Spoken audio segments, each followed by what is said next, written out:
যেদিন আমরা কিয়ামতের ময়দানে দাঁড়িয়ে যাব, সমস্ত মানুষ যখন কবর থেকে যখন উঠে দাঁড়িয়ে যাবেন, আদম আলাইহিস সালাম থেকে শুরু করে নিয়ে আখির জামানার নবী মুহাম্মদ রাসূলুল্লাহ সাল্লাল্লাহু আলাইহি ওয়াসাল্লামের এই শেষ পর্যন্ত যত নবী রাসূল পৃথিবীতে এসেছেন, সমস্ত মানুষ কিন্তু হাসরের ময়দানে দাঁড়িয়ে যাবে। আর হাসরের ময়দানে যখন দাঁড়াবো, আমার আপনার সামনে হাসরের ময়দানে দাঁড়াবে, হিসাব নিকাশ আছে না নাই জোরে বলে? এই হিসাব নিকাশ আছে না? হিসাব তো সহজ না, কঠিন। কিয়ামতের দিন যখন আমরা দাঁড়িয়ে যাব, আদম সন্তানকে 5টা প্রশ্ন করা হবে। কয়টা? জোরে বলেন কয়টা? 5টি প্রশ্ন করা হবে।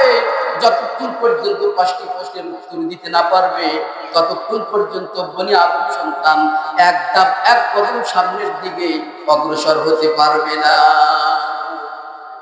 তাহলে কিয়ামতের দিন এই হাসরের ময়দানে দাঁড়ানো, এটা ভয়ের কথা কিনা? কি ভয় না এটা? 1 নম্বর বলা হবে, বান্দারে তোমাকে যে আমি জীবনকাল দিয়েছিলাম, হায়াতুত তয়্যিবা দিয়েছিলাম, সবচেয়ে বড় নিয়ামত। এই নিয়ামত পাওয়ার পরে তুমি আমার জন্য কি করেছো? আমার জন্য তুমি কি করেছো? আমাকে যে জীবন দেওয়া হয়েছে, আপনাকে যে হায়াতুত তয়্যিবা দেওয়া হয়েছে, এই সম্পর্কে জিজ্ঞাসা করা হবে। আর কাউকে যদি কিয়ামতের ময়দানে জিজ্ঞাসা করা হয়, বলেন এই প্রশ্নের উত্তর দেওয়া সহজ না কঠিন? অনেক কঠিন। এরপরে 2 নম্বর প্রশ্ন করা হবে, বান্দা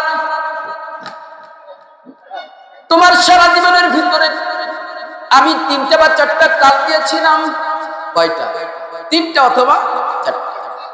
শিশুকাল, কৈশোরকাল, যৌবনকাল আর বৃদ্ধকাল। কথা বলেন, এই 4টি কালের মধ্যে ডেঞ্জারাস কাল হচ্ছে যৌবনকাল। ঠিক আল্লাহ পাক সারা জীবন সম্পর্কে জিজ্ঞাসা করার পরে আবার যৌবনকাল সম্পর্কে জিজ্ঞাসা করবেন। বান্দারে তুমি যে যৌবনকাল তোমাকে আমি দিয়েছিলাম, তোমার এই যৌবনকালটা তুমি কোন পথে ব্যয় করেছো? যৌবনকালে হিসাব দেওয়া সহজ না কঠিন? জোরে বলেন, খুব কঠিন। এভাবে করে 5টি প্রশ্ন করবেন। আমার ভাইয়ের আরেকটি প্রশ্ন, 3 নম্বর প্রশ্ন হবে, বান্দা তুমি কোন পথে ইনকাম করেছো আজকে হিসাব দাও, এবং কোন পথে ব্যয় করেছো হিসাব দাও। 4 নম্বর, যা ইনকাম করেছো বৈধ না অবৈধ হিসাব দিয়ে যাও। আবার এই সম্পদের মালিক আমি তোমাকে বানিয়ে দিয়েছিলাম, আর এই সম্পদ তুমি কোন পথে ব্যয় করেছো আজকে হিসাব দাও। 5 নম্বর প্রশ্ন হবে, তোমাকে যে আমি জ্ঞান দিয়েছিলাম, ইলম দিয়েছিলাম, সেই অনুযায়ী তুমি কতটুকু আমল করেছো? এই 5টা প্রশ্নের সম্মুখীন হতে হবে। যতক্ষণ পর্যন্ত এই 5টা প্রশ্নের উত্তর দিতে আমরা না পারবো, আল্লাহ পাকের সামনে যখন দাঁড়িয়ে আমরা এই প্রশ্নগুলোর সম্মুখীন হব, যতক্ষণ পর্যন্ত এই 5টা প্রশ্নের উত্তর দিতে না পারবো, ততক্ষণ পর্যন্ত আমি আপনি সামনের দিকে, আদম সন্তান 1 কদম সামনের দিকে এগোতে পারবে না। তাহলে বোঝা যাচ্ছে যে কিয়ামতের ময়দান অত্যন্ত কঠিন, ঠিক কিনা? এই জন্য আল্লাহ বলছেন, যে বাজার আমি আল্লাহর সামনে দাঁড়ানোকে ভয় করবে, এই মনটা যারা জীবদ্দশায় করতে পারবে, মালাকুল মউত আসার আগে, কবরে ঢোকার আগে, তাদের জন্য আমি আল্লাহ রাব্বুল আলামিন বিশাল বড় জান্নাত দিয়ে দিব। তাহলে এখান থেকে আমাদের শিক্ষা হলো, আমরা সবসময় কোনো ভয় করবো কাকে? জোরে বলেন কাকে? আরো জোরে বলেন কাকে? আল্লাহ আমার রব, এই রবি আমার সব। আল্লাহ আমার রব, এই রবি আমার সব। দমে দমে তনু মনে তারি অনুভব, দমে দমে তনু মনে তারি অনুভব। আল্লাহ আমার রব, এই রবি আমার সব। আল্লাহ আমার রব, এই রবি আমার সব। ঠিক কিনা? সব সময়ের জন্য আমার আপনার সদা সর্বদা শয়নে স্বপ্নে সব জায়গায় কে? জোরে বলেন কে? সব জায়গায় আল্লাহ। এইটা যদি গ্রহণ করতে পারি, তাহলে আল্লাহ রাব্বুল আলামিন, আল্লাহর ভয় যদি অন্তরে একবার সৃষ্টি করতে পারি, তাহলে আপনি চলে যাবেন সেই বিশাল বড় জান্নাতে। বলেন সুবহানাল্লাহ। আমার 2 নম্বর গুণ হলো, অনাহান নাফসা আনিল হাওয়া, যে ব্যক্তি তার নিজের যে নফস আছে, প্রবৃত্তি আছে, এটাকে নিয়ন্ত্রণ করে চলতে পারবে, মন যেটা চাবে সেটা করবে না। মন চাইবে গুনার কাজ করার জন্য, মন চাবে সুদ খাওয়ার জন্য, মন চাবে একটা মন্দ নারীর দিকে, অবৈধ নারীর দিকে তাকানোর জন্য, মন বলবে সিনেমা দেখার জন্য, মন বলবে নামাজ না পড়, মন বলবে রোজা ছেড়ে দিন, কেন এত কষ্ট করবি। এইরকম যে কুপ্রবৃত্তি আছে, এইগুলোর থেকে যে বেঁচে থাকবে, এক কথায় এই কুপ্রবৃত্তির নিজের নফসকে কুপ্রবৃত্তি থেকে, মন্দ কাজ থেকে যে ব্যক্তি দূরে রাখতে পারবে, ওই ব্যক্তি আল্লাহ পাকের জান্নাতে চলে যাবে। সুবহান। তাহলে মন যা চাইবে তাই করা যাবে না। বিবেক দিয়ে, বুদ্ধি দিয়ে, আকল দিয়ে চিন্তা করতে হবে যে আমাকে যেটা করতে বলছে এটা আমার আল্লাহ এবং তার রাসূল করতে বলেছেন কিনা, কোরআন এবং হাদিস করতে বলেছেন কিনা। যদি করতে বলে সেটা করা যাবে, কিন্তু কোরআন এবং হাদিস ইসলাম যদি সমর্থন না করে ওই দিকে যদি আপনি তাকান আপনার নফসের খাইতের কারণে, তাহলে আপনার উস্তাব এখানে গুনাহ হবে। তাহলে এই কাজটা যদি আমরা করতে পারি, তাহলে আমি আপনি বিশাল বড় কি জান্নাতের মালিক হয়ে যাব। বলেন সুবহান। আসুন আমরা কেমন জান্নাত আল্লাহ রাব্বুল আলামিন দুই কোণধারীদেরকে দিবেন কি জানা দরকার আছে না?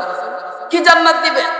আল্লাহ বলতেছেন ফাসারিউ ইলা মাগফিরাতিন মির রাব্বিকুম ওয়া জান্নাতিন আরদুহাস সামাওয়াতি ওয়াল আরদ উইদ্দাত লিল মুত্তাকিন।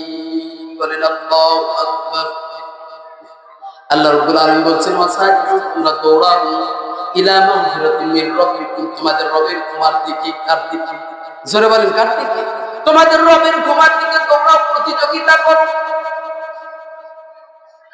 ওয়া জান্নাতিন আরদুহাস সামাওয়াতি ওয়াল আরদ, এবং এমন জান্নাতের দিকে দৌড়াও, এমন জান্নাতের দিকে প্রতিযোগিতা করো যে জান্নাত তার সীমারেখা আসমান সমূহ জমিনের সমান। সুবহান। আসমান সমূহ জমিনের সমান, এত বড় জান্নাত। আসেন আল্লাহ পাক কত বড় জান্নাত দিবেন।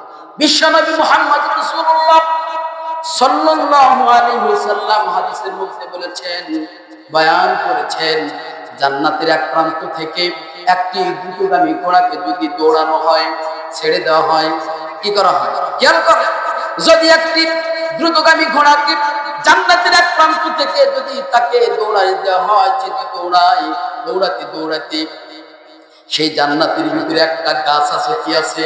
গাছ আছে। সেই গাছটা এত বিশাল বড় গাছ, আর সেই গাছের ছায়া তো বিশাল। একটা দ্রুতগামী ঘোড়া এক প্রান্ত থেকে, ছায়ার এক প্রান্ত থেকে যদি দৌড় শুরু করে দেয়, 100 বছর পর্যন্ত দৌড়ানোর পরে এই জান্নাতের একটি গাছের ছায়া করতে পারবে না। সুবহান। তাহলে 100 বছর দৌড়াবে দ্রুতগামী ঘোড়া, জান্নাতের একটা গাছ সেই গাছের ছায়া অতিক্রম করতে পারবে না। তাহলে চিন্তা করেন আল্লাহ রাব্বুল আলামিন আমার আপনার জন্য এই দুটি গুণ যারা অর্জন করবে তাদের জন্য কত বিশাল বড় জান্নাত আল্লাহ রেখে দিয়েছেন। বলেন সুবহান। আমার ভাইরা, বিশাল বড় জান্নাত।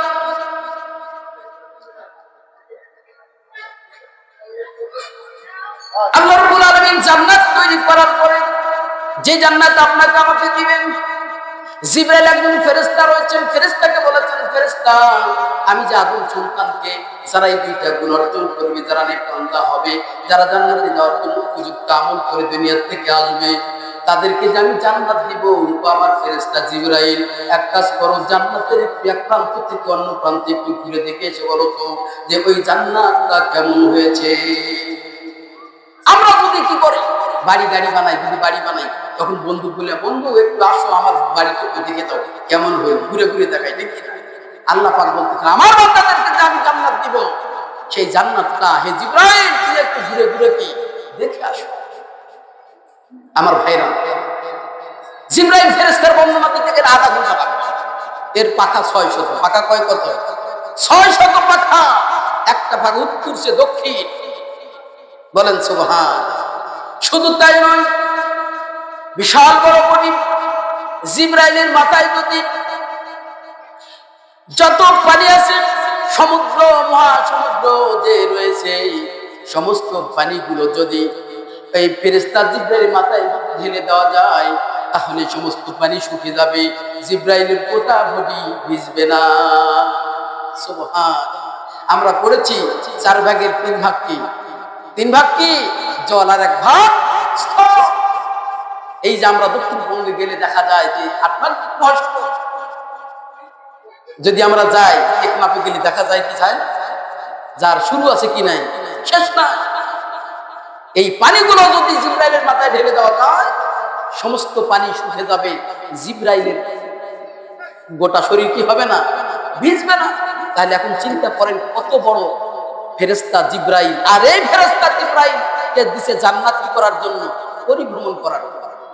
আসেন আমার ভাইরা খেয়াল করেন, জিবরাইল ফেরেশতা আল্লাহর কথা মতো জান্নাতের এক প্রান্ত থেকে ওরা শুরু করে দিবেন বিশাল বড় পাখা নিয়ে। তাও একটা নয়, দুইটা নয়, 600 পাখা। পাখা নিয়ে যখন তিনি ওরা শুরু করে দিলেন এক প্রান্ত থেকে উঠতে উঠতে উঠতে উঠতে যাইতে যাইতে যাইতে যাইতে 6 মাস গেছে। কয় মাস? জোরে বলেন কয় মাস? 6 মাস ওড়ার পরে হাঁপায় গেছে জিবরাইল ফেরেশতা, এত বড় বডি আর এতগুলো পাখা নিয়ে। এবার 6 মাস ওড়ার পরে ফিরে আসছে, ব্যাগে আসছে। আয়েশা আল্লাহ পাককে বলতেছে, আল্লাহ পাক আমি যে তোমার বান্দাদেরকে তুমি জান্নাত যে দিবা সেই জান্নাতের আমি প্রথম সেই 6 মাস ধরে দেখলাম। আল্লাহ পাক বলতেছে, ও ফেরেশতা জিবরাইল আমি আমার এই গুণধারীদেরকে এই দুইটা গুণ অর্জন করবে যারা জান্নাতের হকদার যারা হয়ে যাবে আমি তাদেরকে যে জান্নাত দিব সেই জান্নাত তুমি 100 ভাগের 1 ভাগ দেখেছো মাত্র। 100 ভাগের 1 ভাগ। এবার জিবরাইল ফেরেশতা বলতেছে, তাহলে এত বড় জান্নাত এত ছোট মানুষের জন্য কি হবে? প্রশ্ন আছে না নেই? এবার তিনি কি করলেন? আর প্রশ্ন না বেড়ে বললেন যে ঠিক আছে তুমি যখন এই কথা বললা, আল্লাহ পাক বললেন তুমি এক কাজ করো, তুমি যা এই মদিনায় চলে যাও। মদিনার মসজিদে আজান হবে, দেখবা সবার আগে একজন লোক যাবে, আর ওই ব্যক্তি নামাজ মসজিদ ঘুরে যাবে, শেষ হয়ে যাবে। ওই ব্যক্তি সবার পরে বের হওয়ার সময় তাকে তুমি জিজ্ঞেস করবা। কি করবা? তাকে তুমি প্রশ্ন করবা। 2টা প্রশ্ন করলে তুমি অবশ্যই উত্তর পেয়ে যাবা যে এই ছোট মানুষের জন্য এত বড় জান্নাত দরকার আছে না নেই। এবার চলে গেলেন আমার ভাইয়ের, সময় খুব কম, খেয়াল করেন। চলে গেলেন, আজান হয়ে গেল। মসজিদের মধ্যে সর্বপ্রথম একজন ব্যক্তি আসতেছেন, জিবরাইল ফেরেশতা মানুষের রূপ ধরে গিয়ে সেখানে কি করলেন? লক্ষ্য করলেন নামাজ শেষ হয়ে গেল, যিনি সবার আগে আসছেন উনি সবার কি পিছনে বের হচ্ছে। ফেরেশতা জিবরাইল মানুষের রূপ ধরে এবার বলতেছে, ভাই আপনার সাথে কথা ছিল। কি ছিল? বলতেছে বলেন। বলতেছে ভাই বলেন তো ফেরেশতা জিবরাইল এখন কোথায়? প্রশ্ন দেখছেন কি জটিল প্রশ্ন? আমাকে আপনাকে বললে পারবো? জোরে বলেন পারবো? বলতেছে ভাই তাহলে একটু সময় দিতে হয়। বলে ঠিক আছে। ওই ব্যক্তি কি করলেন? সেজদা দিলেন। সেজদা দিলে বলতেছেন, ভাই তোমার থেকে তো আমি সময় নিয়েছিলাম, আমার তো হয় নাই, আর একটু সময় দাও। বলে ঠিক আছে। আবার সেজদা দিলেন। সেজদা দিতে বলতেছেন, ভাই শোনো আমি তোমার কাছ থেকে সময় নিয়েছি। প্রথম সেজদাতে আমি উর্দু জগতে যা কিছু আছে আল্লাহ পাকের সৃষ্টি সব তন্নের খুঁজে দেখলাম, ফেরেশতা জিবরাইল নাই। দ্বিতীয়বার যখন আবার সময় তুমি আমাকে দিলা, দ্বিতীয় সেজদার মধ্যে আমি কি করলাম? নিচের জগতে জাহান্নাম সহ যা কিছু আছে সব কিছু তন্ন করে খুঁজে দেখলাম। 2 সেজদায় দেখলাম পুরের জগতে ফেরেশতা জিবরাইল নাই, নিচের জগতে নাই। তখন আমি নিশ্চিত বলতে পারি তুমি আমার সামনে বসে আছো, তুমি আমাকে প্রশ্ন করেছো, তুমি হইলা ফেরেশতা জিবরাইল। তাহলে যে ব্যক্তি একটা সেজদার মাধ্যমে উর্দু জগৎ সব পরিভ্রমণ করতে পারে, আর এক সেজদায় নিচের জগতে যা সব পরিভ্রমণ করতে পারে, তাহলে বলেন এই লোকের জন্য ছোট জান্নাত দিলে হবে? জোরে বলেন হবে? এই জন্য আল্লাহ বলতেছেন না, হবে না। ফেরেশতা জিবরাইল আমার এই বান্দাদের জন্য বিশাল জান্নাতের দরকার, ছোট জান্নাত দিয়ে হবে। আল্লাহ রাব্বুল আলামিন। আচ্ছা ট্রেন আসতেছে, আমরা সকলেই সাইড হয়ে যাই। ট্রেন আসতেছে, আমরা সকলে একটু রাস্তা ছেড়ে দাঁড়িয়ে যাই। যাই হোক, আল্লাহ রাব্বুল আলামিন তখন দেখা গেল আল্লাহ পাক বললেন যে আসলে বিশাল বড় কি জান্নাত দিবে। আসুন আল্লাহ রাব্বুল আলামিন আমাদের সকলকে এই 2টা আমল, কয়টা আমল? 2টা আমল। আল্লাহকে ভয় করব আর নিজের নফস যা বলবে এইটা করব না, গুনার কাজ করব না, এখান থেকে দূরে থাকব।